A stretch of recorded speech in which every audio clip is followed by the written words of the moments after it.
যুক্তরাষ্ট্র থেকে আরও অস্ত্র কিনছে ভারত। আজারবাইজান আর্মেনিয়ার সংঘর্ষে মর্টার এসে পড়ছে ইরানে। আর্মেনিয়া আজারবাইজান সংঘাত দেখতে চায় না চীন। মার্কিন নিষেধাজ্ঞা উপেক্ষা করে আবারও ভেনেজুয়েলায় ইরানি ট্যাঙ্কার। বাবরি মসজিদ ধ্বংসের মামলার রায় 30শে সেপ্টেম্বর, সুবিচারের আশায় মুসলিমরা। আর্মেনিয়াকে অবশ্যই আজারবাইজানের ভূখণ্ড ছাড়তে হবে, বলছেন এরদোগান। মার্কেল আমাকে হাসপাতালে দেখতে এসেছিলেন, নাভালনির স্বীকারোক্তি। কৃষি আইন রুখে দেওয়ার আহ্বান সোনিয়া গান্ধীর। ফিলিস্তিনি কিশোরকে 5 বছরের কারাদণ্ড দিল ইসরায়েল। ইসরায়েলের একটি সামরিক আদালত জর্ডান নদীর পশ্চিম তীরের জেনিন শরণার্থী শিবিরের 17 বছর বয়সী এক কিশোরকে 5 বছরের কারাদণ্ড দিয়েছে। দণ্ডপ্রাপ্ত ফিলিস্তিনি কিশোরের নাম সামের আব্দুল করিম আওয়াসি। তাকে 1 বছরেরও বেশি সময় আগে ধরে নিয়ে গিয়েছিল দখলদার ইসরায়েলি সেনারা। ইসরায়েলের পেতাহ টিকভা ডিটেনশন সেন্টারে সামেরকে কয়েক মাস ধরে জিজ্ঞাসাবাদ করা হয়। এ সময় তার উপর নির্যাতনও চালান ইসরায়েলি তদন্তকারী কর্মকর্তারা। সামেরের বাবা বর্তমানে ইসরায়েলি কারাগারে যাবজ্জীবন কারাদণ্ড ভোগ করছেন। তাকে গত 1 বছরেরও বেশি সময় বন্দী থাকা অবস্থায় বাবার সঙ্গে দেখা করতে দেয়া হয়নি। সামেরের বড় ভাই হাসানকে 2004 সালে ধরে নিয়ে যান ইহুদিবাদী সেনারা। হাসানকে 2 বার যাবজ্জীবনের সঙ্গে অতিরিক্ত 20 বছরের কারাদণ্ড দিয়েছে ইসরায়েলি আদালত। এছাড়া সামেরের এক চাচা 2000 সালে আমারি শরণার্থী শিবিরে ইসরায়েলি বিমান হামলায় নিহত হয়। ফিলিস্তিনের বন্দি বিষয়ক কমিশন গত এপ্রিলে এক প্রতিবেদনে জানিয়েছিল, বর্তমানে ইসরায়েলি কারাগারগুলোতে প্রায় 200 ফিলিস্তিনি শিশু মানবেতর জীবনযাপন করছে। এসব শিশুকে ন্যূনতম সহায়তা না করার জন্য জাতিসংঘের তীব্র সমালোচনা করেন ওই কমিশনের প্রধান কাদরি আবু বকর। তিনি বলেন, 2000 সাল থেকে এ পর্যন্ত ইসরায়েলি সেনারা অন্তত 17,000 ফিলিস্তিনি শিশুকে আটক করেছে, যাদের মধ্যে 10 বছরের কম বয়সী হাজার হাজার শিশু ছিল। চীন ও পাকিস্তান সীমান্তে নিয়োজিত সেনা সদস্যদের জন্য যুক্তরাষ্ট্র থেকে নতুন করে অস্ত্র ও সামরিক সরঞ্জাম কেনার অনুমোদন দিয়েছে ভারতের প্রতিরক্ষা মন্ত্রণালয়। প্রায় 72,000 সিক্সার অ্যাসল্ট রাইফেল সহ বিভিন্ন সরঞ্জাম কিনতে মোট 2,290 কোটি রুপি বরাদ্দ দেওয়া হয়েছে। সোমবার দেশটির প্রতিরক্ষা ক্রয় কাউন্সিলর বৈঠকে এক অনুমোদন দেওয়া হয়। ভারতীয় সশস্ত্র বাহিনীর কেনাকাটার সিদ্ধান্ত গ্রহণকারী সর্বোচ্চ সংস্থা এই কাউন্সিল। সম্প্রচার মাধ্যম এনডিটিভির প্রতিবেদন থেকে তথ্য জানা গেছে, ভারতের প্রতিরক্ষা সংক্রান্ত কেনাকাটার বড় উৎস যুক্তরাষ্ট্র।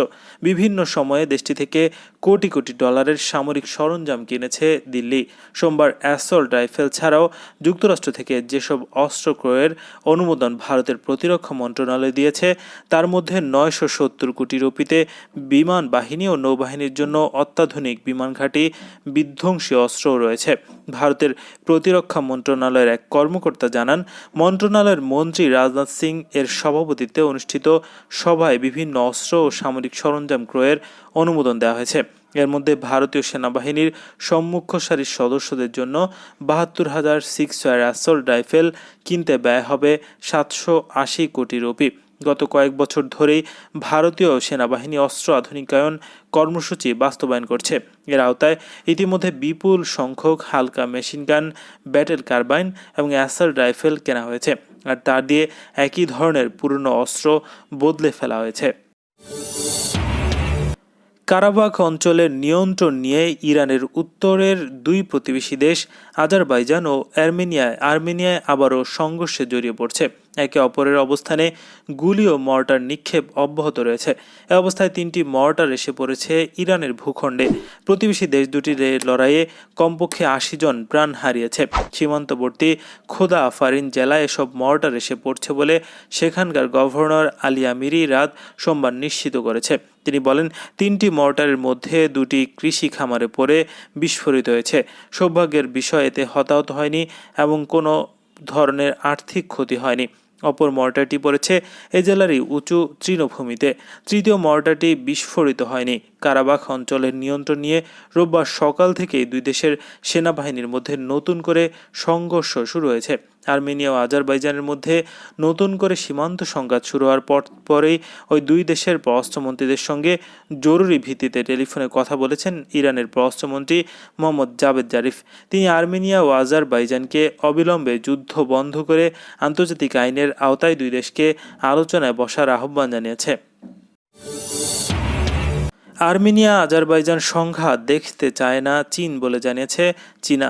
সংঘাতপূর্ণ দুই দেশের মধ্যে বিরোধ রাজনৈতিক আলোচনার মাধ্যমে নিষ্পত্তির আহ্বান জানিয়েছেন চীনের পররাষ্ট্র মন্ত্রণালয়। সোমবার বেইজিংয়ে এক সাংবাদিক সম্মেলনে চীনা পররাষ্ট্রমন্ত্রীর মুখপাত্র ওয়াং ওয়েবিন একথা বলেছেন। তিনি বলেছেন, আর্মেনিয়া ও আজারবাইজানের উভয় পক্ষকে শান্ত ও সংযম হতে আহ্বান জানাচ্ছে চীন। চীনা গ্লোবাল টাইমসের বরাত দিয়ে তুর্কির রাষ্ট্রীয় সংবাদ মাধ্যম এ খবর জানিয়েছে। ওই পত্রিকাটির উদ্ধৃতি দিয়ে বলা হয়েছে, পররাষ্ট্রমন্ত্রীর মুখপাত্র ওয়াং বলেন, এই অঞ্চলে শান্তি ও স্থিতিশীলতা বজায় রাখা আর্মেনিয়া ও আজারবাইজান সহ সব পক্ষের স্বার্থ কাজ করে।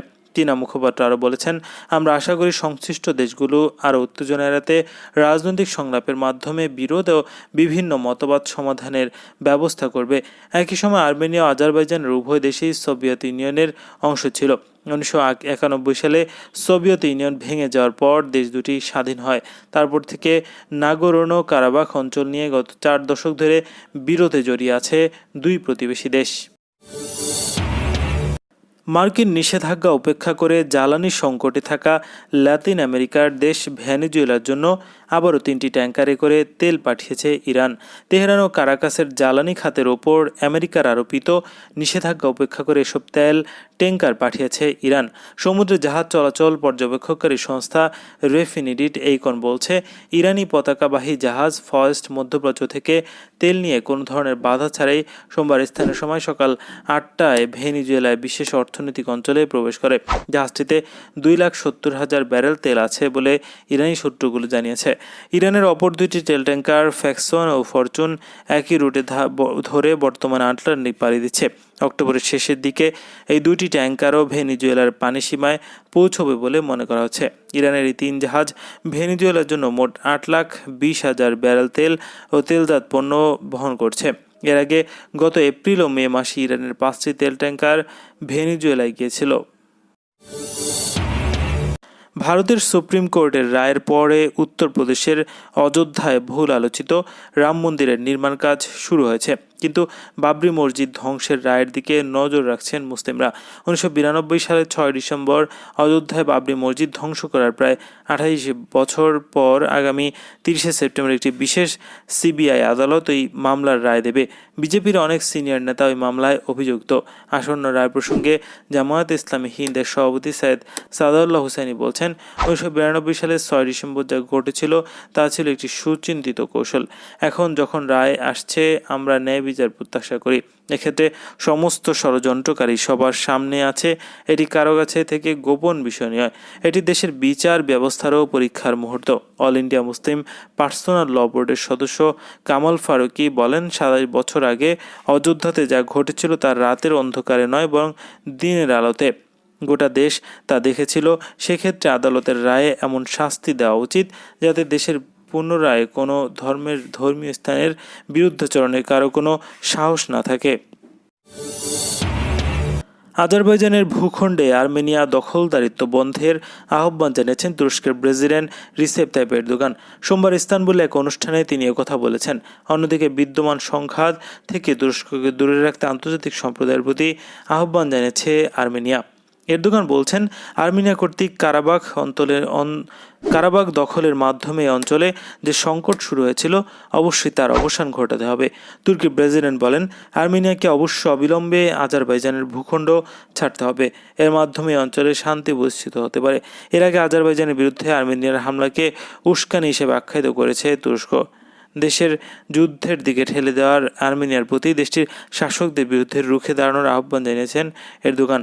তিনি বলেছেন, যেসব নেতারা আর্মেনিয়াকে বিপর্যয়ের দিকে নিয়ে যাচ্ছেন এবং নাগরিকদের পুতুলের মতো ব্যবহার করছেন তাদের বিরুদ্ধে আর্মেনিয়ানদের রুখে দাঁড়ানো উচিত। রাশিয়ার বিরোধী নেতা অ্যালেক্সি নাভালনি গণমাধ্যমে প্রকাশিত এ খবরের সত্যতা স্বীকার করেছে। যে সাম্প্রতিক অসুস্থতার সময় জার্মান চ্যান্সেলর অ্যাঙ্গেলা মার্কেল তাকে দেখতে এসে হাসপাতালে গিয়েছিল। নাভালনি সোমবার এক টুইটার বার্তায় বলেন, জার্মান চ্যান্সেলর একাকী তার সঙ্গে দেখা করেন। গত 20 সেপ্টেম্বর 44 বছর বয়সী নাভালনি রাশিয়ার একটি অভ্যন্তরীণ বিমানে ভ্রমণের সময় অসুস্থ হয়ে পড়ে। পরে তাকে চিকিৎসার জন্য জার্মানির রাজধানী বার্লিনের একটি হাসপাতালে ভর্তি করা হয়। 32 দিন চিকিৎসার পর গত মঙ্গলবার তিনি হাসপাতাল থেকে ছাড়া পান। হাসপাতাল কর্তৃপক্ষ গত সপ্তাহে জানিয়েছিল, এই 32 দিনের মধ্যে 24 দিন তাকে নিবিড় পর্যবেক্ষণে রাখা হয়েছে। ব্যাপক কৃষক বিক্ষোভের মুখে পড়া ভারতের কেন্দ্রীয় সরকার প্রণীত কৃষি আইন রুখে দিতে নতুন আইন প্রণয়নের কথা বিবেচনা করতে কংগ্রেস শাসিত রাজ্যগুলোকে পরামর্শ দিয়েছেন দলটির সভাপতি সোনিয়া গান্ধী। সোমবার দেশটির প্রধান বিরোধী দলটির তরফে দেয়া এক বিবৃতিতে এই আহ্বান জানান তিনি। ভারতীয় সংবিধানের সুনির্দিষ্ট একটি ধারা ব্যবহার করে এই ধরনের আইন প্রণয়নের সুযোগ রয়েছে বিধানসভাগুলোর। এর আগে কংগ্রেস নেতৃত্বাধীন সরকারের প্রণীত ভূমি অধিগ্রহণ আইনের ক্ষেত্রে 2015 সালে একই পথ অনুসরণ করতে রাজ্য সরকারগুলোতে পরামর্শ দিয়েছেন তৎকালীন অর্থমন্ত্রী অরুণ জেটলি। সম্প্রচার মাধ্যমে এনডিটিভির প্রতিবেদন থেকে এসব তথ্য জানা গেছে। রাজ্যসভা ও রাজপথে ব্যাপক বিক্ষোভ ও বিতর্ক সত্ত্বেও সম্প্রতি কৃষি সংক্রান্ত 3টি আইন প্রণয়ন করেছে ভারতের প্রধানমন্ত্রী নরেন্দ্র মোদীর নেতৃত্বাধীন সরকার। পার্লামেন্টের উভয় পক্ষের অনুমোদনের পর রাষ্ট্রপতির স্বাক্ষরের মধ্য দিয়ে ইতিমধ্যে এগুলো আইনে পরিণত হয়েছে। তবে এসব আইনের বিরুদ্ধে ভারতের বিভিন্ন স্থানে বিক্ষোভ এখনও চলছে। বিক্ষোভের অন্যতম কেন্দ্রস্থল হয়ে উঠছে কংগ্রেস শাসিত রাজ্য পাঞ্জাব। ইতিমধ্যে রাজ্যটির গুরুত্বপূর্ণ মিত্র আকালি দলের সমর্থনে হারিয়েছে কেন্দ্রের ক্ষমতাসীন বিজেপি। আর কৃষকদের সঙ্গে সংহতি জানিয়ে সোমবার ধর্নায় বসছে পাঞ্জাবের মুখ্যমন্ত্রী ও কংগ্রেস নেতা অমরেন্দ্র সিং। নিয়মিত বিবিসি বাংলার সংবাদ পেতে আমাদের চ্যানেলটি সাবস্ক্রাইব করে রাখুন।